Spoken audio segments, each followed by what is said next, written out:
बंगाल विधानसभा चुनाव की मतगणना से ठीक पहले तृणमूल कांग्रेस को सुप्रीम कोर्ट से बड़ा झटका लगा है।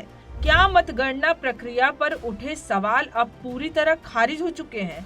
क्या चुनाव आयोग के फैसले पर लगी मुहर ने सियासी बहस को नया मोड़ दे दिया है? इस पूरे मामले में सुप्रीम कोर्ट ने ऐसा क्या कह दिया है जिसने बंगाल के चुनावी माहौल को और भड़का दिया है? दरअसल तृणमूल कांग्रेस ने सुप्रीम कोर्ट में याचिका दायर कर मतगणना में केंद्र सरकार के कर्मचारियों को नियुक्ति देने को चुनौती दी थी।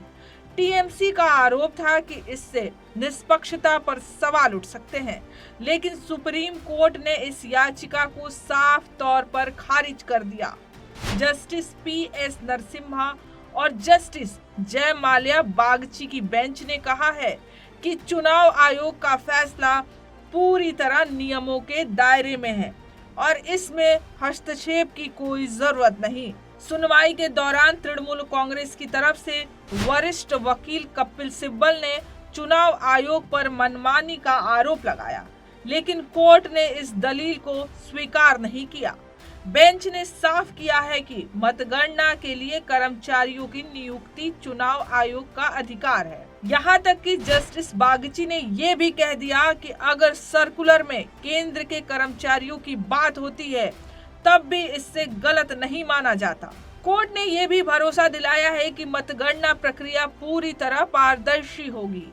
काउंटिंग सेंटर पर सीसीटीवी कैमरे मौजूद होंगे और सभी राजनीतिक दलों के एजेंट भी वहां मौजूद रहेंगे। ऐसे में किसी भी तरह की गड़बड़ी की आशंका का कोई ठोस आधार नहीं है।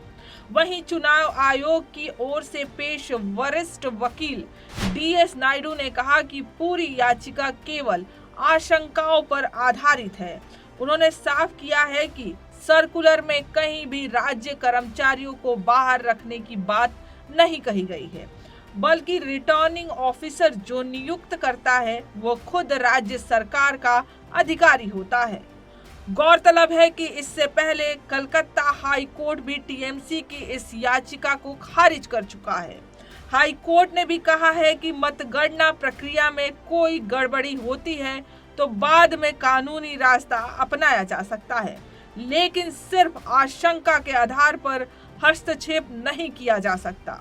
तो साफ है कि सुप्रीम कोर्ट के इस फैसले ने चुनाव आयोग की प्रक्रिया पर भरोसा जताया है और साथ ही तृणमूल कांग्रेस की चिंताओं को खारिज कर दिया है।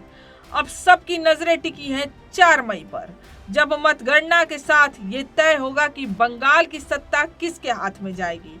क्या एग्जिट पोल सही साबित होंगे या फिर ममता बनर्जी एक बार फिर सबको चौंका देंगी?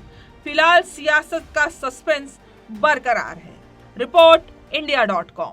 अब आप जहां भी हैं वहीं से खबर भेज सकते हैं। आपके आसपास कुछ घट रहा है या कोई खास बात, तो बस अपना मोबाइल उठाइए और पिन न्यूज के ऐप पर शेयर कर दीजिए।